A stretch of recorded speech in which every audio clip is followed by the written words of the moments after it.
మొన్నటి వరకు most eligible bachelor గా ఉన్న నటుడు సుబ్బరాజు కూడా మొత్తానికి ఓ ఇంటివాడయ్యాడు. అసలు పెళ్ళంటేనే చాలా దూరంగా ఉండే ఈయన తన లైఫ్ లోకి ఒక అమ్మాయిని తెచ్చేసుకున్నాడు. ఎప్పుడైతే సుబ్బరాజు పెళ్లి చేసుకున్నాడని పిక్స్ వైరల్ అయ్యాయో, అంటే ఇప్పటి వరకు సుబ్బరాజుకి పెళ్లి కాలేదా అనే జనాలు ఆయన గురించి తెగ సెర్చ్లు చేశారు. ఈ సమయంలో ఆయన బ్యాక్గ్రౌండ్ గురించి కొన్ని విషయాలు తెలిసాయి.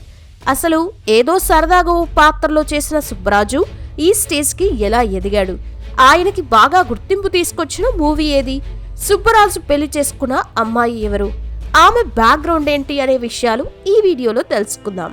సో వీడియోని స్కిప్ చేయకుండా ఎండ్ వరకు చూడండి. 1977 ఫిబ్రవరి 27న పెనుమత్స రామకృష్ణ విజయలక్ష్మి దంపతులకి భీమవరంలో జన్మించాడు సుబ్బరాజు. సుబ్బరాజు నాన్నగారు భీమవరంలో ఉన్న డిఎన్ఆర్ కాలేజ్లో లెక్చరర్గా పనిచేసేవారు. ఆయన పెద్దనాన్నగారు అదే కాలేజ్లో ప్రొఫెసర్గా పనిచేసేవారు.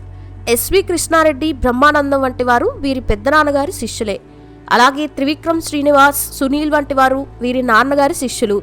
వీరందరూ కూడా భీమవరంలో ఒకే దగ్గర చుట్టుపక్కలేళ్లలో ఉండేవారు. నటుడు కృష్ణుడు కూడా వీరి దూర బంధువులు. తూర్పు గోదావరి, పశ్చిమ గోదావరి వాళ్ళకి సినిమాల పిచ్చి ఉంటుంది అంటారు. అయితే సుబ్బరాజు అమ్మ నాన్నలకి మాత్రం సినిమాలంటే పెద్దగా ఇష్టం ఉండేది కాదు. అయితే సుబ్బరాజుకి మాత్రం సినిమాలంటే ఇష్టమే. దాంతో అప్పుడప్పుడు గోడలు దూకి సినిమాలకు వెళ్లాల్సి వచ్చేది. అయితే అతనికి కూడా పెద్దగా ఇంట్రెస్ట్ ఉండేది కాదు. సినిమాల్లో ప్రయత్నించాలనే ఆలోచన మాత్రం అస్సలు ఉండేది కాదట. ఎందుకంటే అది అందరి ద్రాక్ష అనుకునేవాడు. సుబ్బరాజు తన ప్రాథమిక, మాధ్యమిక విద్యాభ్యాసం భీమవరం పబ్లిక్ స్కూల్లో పూర్తి చేశాడు. తర్వాత డిఎన్ఆర్ కాలేజ్లో తన డిగ్రీని పూర్తి చేశాడు. సుబ్బరాజు ఇంటర్ చదివే నాటికి ఇండియాలో అప్పుడే కంప్యూటర్స్ యుగం మొదలైన రోజులవి. దాంతో ఫ్యూచర్లో ఏ జాబ్ చేయాలో అనే దాని మీద కన్ఫ్యూజ్ అయ్యి పోయేవాడట. లెక్చరర్తో పాటు వాళ్ళ నాన్నగారు టైపిస్ట్ కూడా కావడం చేత సుబ్బరాజు కూడా టైపింగ్ నేర్పించారు, భవిష్యత్తులో ఉపయోగపడుతుందని. ఎంపీసీ గ్రూప్ తీసిన సుబ్బరాజు తనకి తెలిసిన మావయ్య వరుసయ్యే ఒక అతను ప్రోగ్రామ్ కోర్స్ నేర్పించే ఇన్స్టిట్యూట్ పెడితే అందులో ప్రోగ్రామ్ నేర్చుకోమన్నారు ఆయన. దాంతో సుబ్బరాజు చదువుకుంటూనే రోజుకి 2 గంటలు ప్రోగ్రామింగ్ కూడా నేర్చుకునేవాడు. టెక్నాలజీకి సంబంధించిన ఎలాంటి పుస్తకాలు దొరికినా వదలకుండా చదువుకునేవాడు. డిగ్రీ పూర్తయ్యాక మళ్ళీ కన్ఫ్యూజన్ మొదలైంది. అప్పట్లోనే సత్యం కంప్యూటర్స్ హైదరాబాద్ వచ్చి సాఫ్ట్వేర్లో విప్లవం తీసుకొచ్చింది. తన చుట్టుపక్కల గ్రామాల యువత చాలా మంది సత్యం కంప్యూటర్స్లో జాబ్ చేయడం, కొంతమంది యుఎస్ వెళ్ళడం చేసేవారు. అప్పట్లో అంటే 1996 నుంచి 97 ప్రాంతంలో అమెరికా వెళ్లే వారికి విపరీతమైన క్రేజ్ ఉండేది. కానీ సుబ్బరాజు గారి అమ్మా నాన్నలకి మాత్రం అమెరికా పంపించడం సుతారం ఇష్టం ఉండేది కాదు. పిల్లలు తమ ముందే ఉండాలి, పిలవగానే రావాలి అనుకునేవారు. అందుకే వాళ్ళు ఇండియాలో ఎక్కడైనా జాబ్ చేసుకోవడానికి పర్మిషన్ ఇచ్చారు, కానీ ఇండియా దాటి వెళ్ళడానికి మాత్రం పర్మిషన్ ఇవ్వలేదు. అందువల్ల సాఫ్ట్వేర్ వైపు వెళ్ళాలా, మేనేజ్మెంట్ వైపు వెళ్ళాలా అని తర్జన భర్జన పడ్డాడు సుబ్బరాజు. చివరికి సాఫ్ట్వేర్నే ఎంచుకుని వైజాగ్ వింటెల్ అనే కంపెనీలో జాబ్లో జాయిన్ అయ్యాడు. ఆ తర్వాత ఇంకా టెక్నాలజీలో బాగా పట్టు సంపాదించాలని హైదరాబాద్లో ఉన్న డెల్ కంపెనీలో ట్రైనింగ్ కోసం వచ్చాడు. ఇక్కడ ట్రైనింగ్ అవుతున్నప్పుడే కృష్ణవంశీ దగ్గర పనిచేసే అసిస్టెంట్ డైరెక్టర్ ఒక అతను పరిచయం అయ్యాడు. ఒకసారి కృష్ణవంశీ పర్సనల్ కంప్యూటర్ రిపేర్ వచ్చినప్పుడు సుబ్బరాజుని రిక్వెస్ట్ చేసి రప్పించాడు కృష్ణవంశీ అసిస్టెంట్ డైరెక్టర్. అలా కృష్ణవంశీతో పరిచయం ఏర్పడింది సుబ్బరాజుకి. అప్పటికి కృష్ణవంశీ మురారి సినిమా ముగించుకొని అంతఃపురం సినిమాని హిందీలో రీమేక్ ప్లాన్ చేస్తున్నాడు. ఈలోగా కృష్ణవంశీతో సుబ్బరాజుకి పరిచయాలు బాగా పెరిగాయి. దాంతో కృష్ణవంశీ తర్వాత శ్రీకాంత్, రవితేజ, ప్రకాష్ రాజులతో తీస్తున్న ఖడ్గం అనే సినిమాలో ఒక చిన్న పాత్ర ఇచ్చాడు సరదాగా. ఆ విధంగా సుబ్బరాజు సినీ కెరియర్ అయితే స్టార్ట్ అయింది. 2002లో ఖడ్గం విడుదలై బ్లాక్ బస్టర్ హిట్ అయింది. కానీ సుబ్బరాజు గుర్తింపు రాలేదు. అయితే సుబ్బరాజు అదేం పట్టించుకోలేదు. ఎందుకంటే ఆ సినిమాలో సరదాగా నటించాడు తప్ప ప్రొఫెషనల్గా నటించలేదు. ఇంట్లో వాళ్ళు, ఊర్లో వాళ్ళు చూసి ప్రశంసిస్తే చాలనుకున్నాడు. కృష్ణవంశీతో పరిచయమైన కొన్ని నెలలకే కేఎల్ఎన్ రాజ్ అనే నిర్మాత కూడా పరిచయం అయ్యాడు. ఆయన అప్పుడే జగపత్ బాబుని హీరోగా పెట్టి నాలో ఉన్న ప్రేమ అనే సినిమాని నిర్మిస్తున్నారు.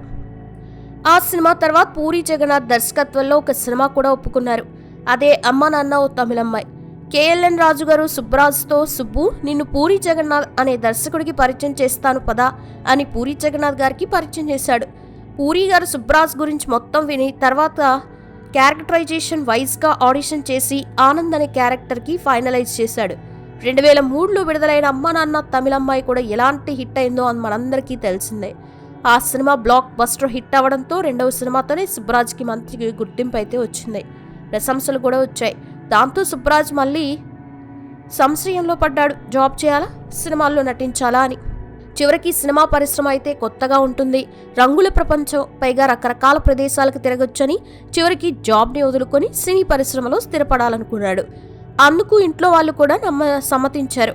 ఒకవేళ సినిమాల్లో అవకాశాలు రాకపోతే మళ్ళీ ఉద్యోగం చేసుకోవచ్చనే ధైర్యంతో సినీ పరిశ్రమని తన కెరియర్గా ఎంచుకున్నాడు. ఆ తర్వాత మళ్ళీ కృష్ణవంశీ గారు అమ్మ నాన్న ఓ తమిళమ్మాయి సినిమా చూసి సుబ్బు నీలో ఇంత టాలెంట్ ఉందా అని పొగిడి శ్రీ ఆంజనేయన్ సినిమాలో తాడు గ్యాంగ్ లీడర్గా క్యారెక్టర్ ఆఫర్ చేశాడు.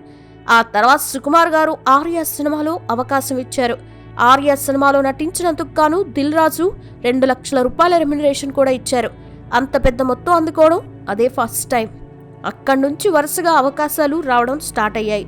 అయితే అందులో కొన్ని ఒక సీన్, ఒక ఫైట్ అన్న విధంగా చిన్న చిన్న అవకాశాలు కూడా వస్తూ ఉండేవి. దాంతో అలాంటివి చేయొద్దని కొందరు సలహా చెప్పారు.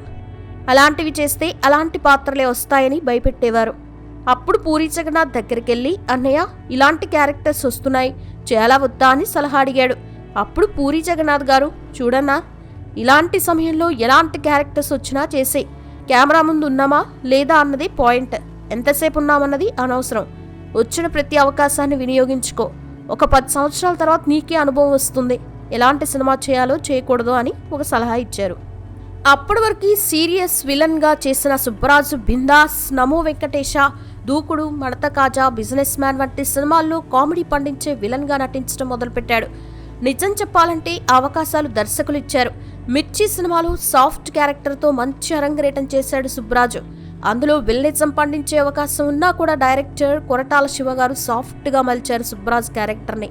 శ్రీమంతుల్లో కూడా మహేష్ బాబుకి బాబాయిగా సాఫ్ట్ క్యారెక్టర్లోనే నటింపజేశారు కొరటాల శివ గారు. పరశురామ్ దర్శకత్వంలో వచ్చిన గీతా గోవిందంలో కూడా హీరోయిన్ బ్రదర్గా, హీరో బావగా మంచి పాత్రను డిజైన్ చేశారు పరశురామ్ గారు. సినిమాలో కీలక పాత్రధారి సుబ్బరాజే.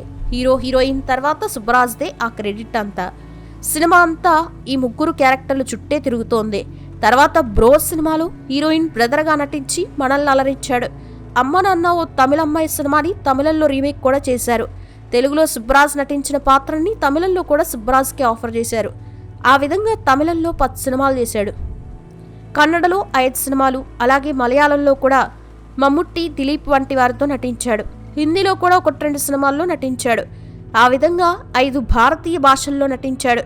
ఇప్పటివరకు దాదాపు 180 సినిమాల్లో నటించిన సుబ్బరాజు ఏ నిర్మాతతో కానీ, దర్శకుడితో కానీ, మిగతా టెక్నీషియన్స్తో కానీ, తోటి నటీనటులతో కానీ దురుసుగా ప్రవర్తించిందే లేదు, ఎవరిని విమర్శించింది లేదు.